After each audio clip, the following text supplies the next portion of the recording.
மாவு ஓடிட்டு இருக்கா ஆப்பத்துக்கா? ஆப்பத்துக்கா? ம். ஆப்பத்துக்கு அரைச்சிட்டாமா. கொஞ்சமா ஆப்பத்துக்கு அரைச்சி வச்சிருக்கேன். கொஞ்சம் இட்லி மாவு 2 சேர்த்து அரைச்சி தனித்தனியா வச்சிருக்கேன். இப்ப இட்லி மாவு தான் அரைக்கிறேன். சரி உனக்கு ஆப்பம் பிடிக்கும்ல, அதனால அதை அரைச்சிட்டோம். ஃபர்ஸ்ட் அரைச்சி வச்சிருக்கேன். பாருங்க, மாவு அரைச்சி கொஞ்சமா கரைச்சி வச்சுட்டேன் ஆப்பத்துக்கும். இப்ப இது வந்து இட்லி மாவுக்கு நான் அரைச்சிட்டேன். உப்பு போட்டு கலந்து வச்சிடும்.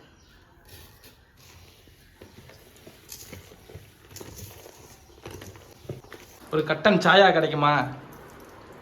என்ன கட்டன் சாயாவா? இல்ல இதுல ஒரு டீ கிடைக்குமா? டீ கிடைக்குமாவா? அடுப்பை தொடக்கிறல்ல, தொடச்சிட்டு தான் போடுவேன். நம்ம விஎஸ்கே ஃபேமிலி அனைவருக்கும் வணக்கம். இன்னைக்கு என்னன்னு பாத்தீங்கன்னா, நம்ம வந்து ஃபுல்லா காலையில இருந்து மதியம் லஞ்ச் வரைக்கும் ஒரு விளாகா எடுத்து வீடியோ போட போறேன். அதுதான் இன்னைக்கு நான் என்னென்ன செய்யறேன்னுட்டு பார்ப்போம். எங்க புள்ள வேற என்ன சிரிப்பு மட்டும் தண்ணி கலங்குது வேற எனக்கு. இப்ப வந்து அடுப்பெல்லாம் கிளீன் பண்ணிட்டு ஒவ்வொரு வேலையா நம்ம பார்ப்போம். அடுப்பு டெய்லி தொடச்சாலும்னா அது என்ன பிசு பிசுப்பு போவே மாட்டாங்குது. இந்த டைல்ஸ் இது எல்லாம் தேய்ச்சி என்ன பால் மட்டும் தான் கொதிக்குது, டீ தூள் போடல போலையா? ஆமா, அதுக்குள்ள பால் போட்டுருக்கா. கிரைண்டர் மாவெல்லாம் காமிச்சு போயிடுதா. எனக்கு கையோட தொடச்சிடணுங்க. கிரைண்டர்லாம் போட்டோன்னா கையோட கிளீன் பண்ணி தொடச்சி ஈர துணியை போட்டு காய துணியை போட்டு தொடச்சி ஏட்டா நவுத்தி வச்சிருக்கா. அடுத்த வேலை பார்ப்போம். அதுக்குள்ள எங்க பையன் டீ கேட்டுதா போட்டிருக்கா. அதுக்குள்ள அவசரம் தாங்கல அவருக்கு. டீ தூள் போட்டிருக்கேன். ஏலக்காய் ஒன்று தட்டி போடு. ஏலக்காய் எல்லாம் என்னங்கிற பாருங்க. எங்கிட்டுக்குள்ள ஐயப்பா சாமி மாலை போட்டுக்கிறதுனால ஒன்றும் சொல்ல முடியல. ஏலக்காய் தட்டி போட்டு டீ வேணுமா பார்த்துக்குங்க. தட்டி போடுறேன் ஏலக்காய் தானே. ஏலக்காய் எடுத்து போடு. ஏலக்காயா? அதுலேயே நாட்டு சக்கரை இருந்துச்சுன்னா நாட்டு சக்கரையும் அதுலேயே போட்டுரு, கொதிக்க விட நல்லா. ஏம்மா அந்த ஏலக்காய் மானெல்லாம் பச்சிருச்சேன்னு இதில் ரொம்ப வேணாம், மூணு மட்டும் எடு போதும். 2 போதுமா? 2 போதும். இல்லை பெரிய ஏலக்காயா இருக்குல்ல. இந்த ஏலக்காய் பார்த்தீங்கன்னா நாங்கள் தேக்கடி போனோம் பாருங்க கேரளா. அப்போ பார்த்தீங்கன்னா கீழே வந்து குமிழியில் வாங்கினோம். நல்லா பச்சை பச்சைன்னு, அதாவது எல்லாமே நல்லா நெத்தா விதை இருக்குங்க இதில். இந்த ஏலக்காயில் நாங்கள் அங்கே வாங்கிட்டு வந்தாங்க. சரி தட்டி போடு. சும்மா அப்படி தட்டி போடணும், ரொம்ப நோக்கக்கூடாது.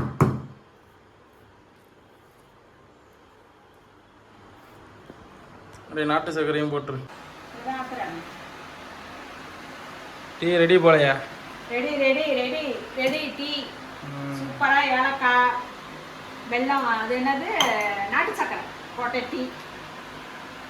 மிளகாய் மல்லி குழம்பு தூள் தாங்க அரைக்க போகிறேன். அது வந்து நான் வந்து எப்போதும் நம்ம அரைக்கிறது தான். நான் வந்து மிளகாத்தூள் வந்து மெஷர்மெண்ட்டோட ஷார்ட்டில் வந்து வீடியோ போட்டிருக்கேன். பார்க்காதவங்க அதை செக் பண்ணுங்கள். இருந்தாலும் எல்லோரும் திரும்பி கேட்குறீங்க. நான் இப்போ வீட்டுக்கு அரைக்க போகிறேன். அது அப்படியே அந்த அளவை மட்டும் நான் சொல்லிடுறேன் உங்களுக்கு. இங்கே பார்த்தீங்கன்னா இது வந்து நான் 1 கிலோ மல்லி எடுத்திருக்கேன். 1 கிலோ மல்லிக்கு நார்மல் மிளகாய் தான் இது. 1/2 கிலோ மிளகாய் வாங்கும்போது நல்லா பளிச்சுன்னு வாங்கிக்கிங்க. இது பார்த்தீங்கன்னா கலர் கொடுக்கும், காரம் இருக்காது, கலர் தான். இது வந்து 1/4 கிலோ அளவுக்கு காஷ்மீர் மிளகாய், 100 கிராம் மஞ்சள், 100 கிராம் கடலைப்பருப்பு, 100 கிராம் ஜீரகம், 100 கிராம் மிளகு. இது வந்து 100, ஆனால் பாதி தான் போடுவோம். 50 கிராம் சோம்பு போட்டுக்குங்க. 1 ஸ்பூன் அளவுக்கு வெந்தயங்க. வேறு எதுவுமே நான் அரிசியோ எதுவுமே துவரம் பருப்பு கருவேப்பிலெல்லாம் சேர்க்க மாட்டாங்க. இவ்வளோ தாங்க சேர்ப்பேன். 1 ஸ்பூன் வெந்தயம் டீஸ்பூனால் இவ்வளோ தாங்க. இதை மட்டும் போட்டு அரைச்சி தான் நான் எப்போதும் மிளகாத்தூள் குழம்புக்கு வச்சுப்பேன். இது எல்லா குழம்புக்குமே நம்ம சேர்த்துக்கலாம். இதுதான் மெஷர்மெண்ட்டு. நான் அரைச்சி காமிச்சதும் ஷார்ட்டில் இருக்குது, பார்த்துக்குங்க. ஏன்னா பாத்திரத்தை நான் கழுவிட்டு இருக்கேன். நீ என்ன பண்ணுற, நீமா நான் மாடியில் இருக்கு, அதை எடுத்துட்டு வந்து அதையும் சேர்த்து. இப்போ வெளி வேலை எல்லா வேலையும் முடிச்சாச்சுங்க. முடிச்சுட்டு மதியம் சமையலுக்கு வந்துட்டோம். இப்போ சமையல் பண்ண போகிறோம்.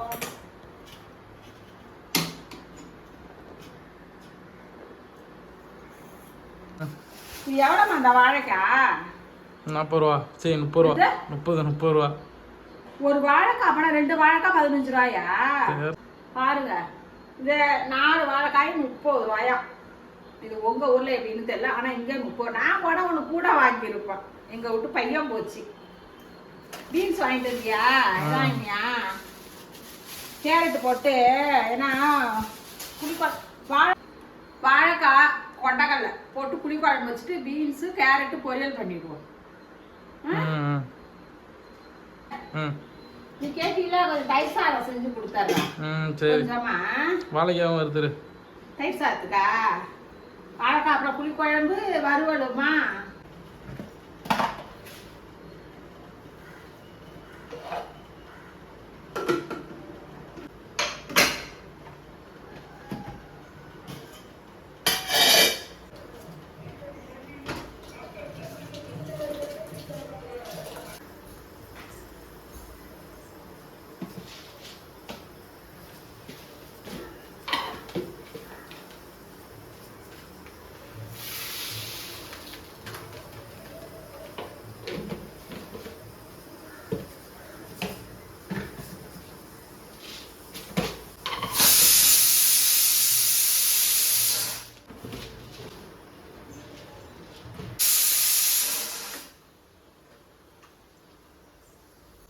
சாதம் நல்லாப்பா கொதிச்சு வெந்துகிட்டு இருக்கு. அடுத்து நான் புளியெல்லாம் கரைச்சிட்டாங்க. கொஞ்சமா புளி எடுத்து கரைச்சி வச்சிருக்கேன். நம்ம இந்த பக்கம் குழம்ப தாளிச்சு கொட்டிடுவோம். அது சாதம் கொதி வந்துட்டாவே மழுவி கொட்டோம்பாங்க பாருங்க. இந்த அரிசி அது மாதிரிதான் இருக்குது இப்போ உள்ள அரிசியெல்லாம். அதனால கிட்டக்கே நிற்க வேண்டியதா இருக்கு வடிக்கிற வரைக்கும். இப்போ குழம்பு வந்து தாளிச்சு ஊற்ற போறேன். எண்ணெய் ஊற்றியாச்சு. இதில் வந்து வெங்காய வடகம் தான் சேர்க்குறேன் நான். இந்த குழம்புக்கு நான் அப்படியே முழுசாக சின்ன வெங்காயம் தாங்க. பெரிய வெங்காயம்லாம் சேர்த்தா நல்லா இருக்காதுங்க. சின்ன வெங்காயம் தான்.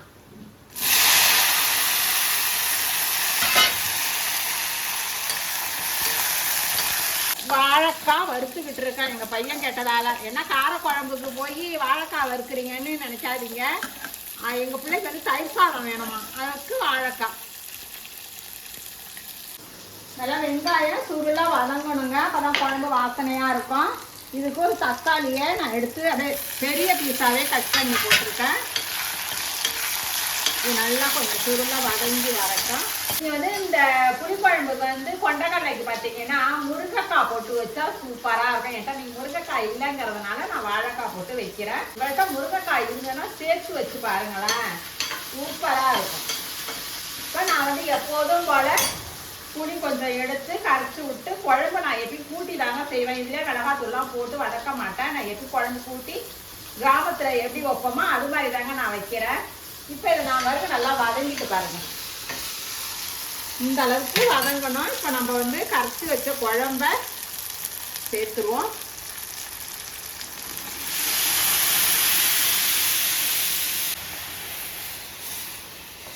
இப்போ குழம்பு நல்லா கொதிச்சுக்கிட்டு இருக்கு. இப்போ நான் பார்த்தீங்கன்னா தோலை சீவிட்டு வாழைக்காய் பீஸா பாருங்கள் இந்த மாதிரி தான் கட் பண்ணியிருக்கேன். கொஞ்சம் பெரிய பீஸாவே தான் கட் பண்ணியிருக்கேன். இப்போ இதில் சேர்த்துருவோம். அப்புறம் இந்த கொண்டக்கடலை அவிச்சு, அதுதாங்க அவிச்சு இந்த அளவுக்கு எடுத்துருக்கேன். நான் நைட்டே ஊற வச்சு கொண்டக்கடலை அவிச்சிட்டு இதில் நான் சேர்க்குறாங்க. உப்பு போட்டிருக்கேன் இதில் கொஞ்சம். இப்போ இதை அதில் சேர்த்துருவோம். இந்த பக்கம் வாழைக்காவும் ரெடி ஆயிட்டு. இப்போ வாழைக்காய் கொண்டக்கடலை புளிக்குழம்பு ரெடி ஆயிட்டு. நல்லா சின்ன வெங்காயம்லாம் போட்டு எப்படி இருக்கு பாருங்க. இப்போ படைக்கிறதுக்கெல்லாம் எடுத்து வச்சிட்டியா? எடுத்து வச்சுட்டேன். இலை வேணும். இலை தானே எடுத்து வர, கழுவிட்டு வரேன். இன்னைக்கு பார்த்தீங்கன்னா என்னென்னு பார்த்தீங்கன்னா சமையல் பார்த்தீங்கன்னா நல்லா சூடாக சாதம் நல்லா வடிச்சிட்டேன். வடித்து கொஞ்சோண்டு தயிர் சாதத்துக்கு இதுலேயே எடுத்துக்கிட்டாங்க. எங்கள் வீட்டுக்குள்ள தயிர் சாதம் கேட்டதுன்னு கொஞ்சம் தயிர் சாதம். அப்புறம் பார்த்தீங்கன்னா இது நல்லா வாழைக்காய் கொண்டக்கடலை சின்ன வெங்காயம் போட்ட புளிக்குழம்பு. இது தயிர் சாதத்துக்கு வாழைக்காய் வறுவல், இது பொரியல், வேர்க்கடலைலாம் போட்டு செஞ்சுருக்கேன். டேஸ்ட்டு நல்லா இருக்கும். இது தாங்க இன்னைக்கு நம்ம வீட்டில் இன்னைக்கு லஞ்சு நாங்கள் சாப்பிட போகிறோம். இந்த வீடியோவை பார்த்துட்டு எப்படி இருக்குன்னு நீங்களும் பார்த்துட்டு கமெண்ட்ல சொல்லுங்க. ரசிச்சு சமைங்க, ருசிச்சு சாப்பிடுங்க. நாளை சந்திப்போம்.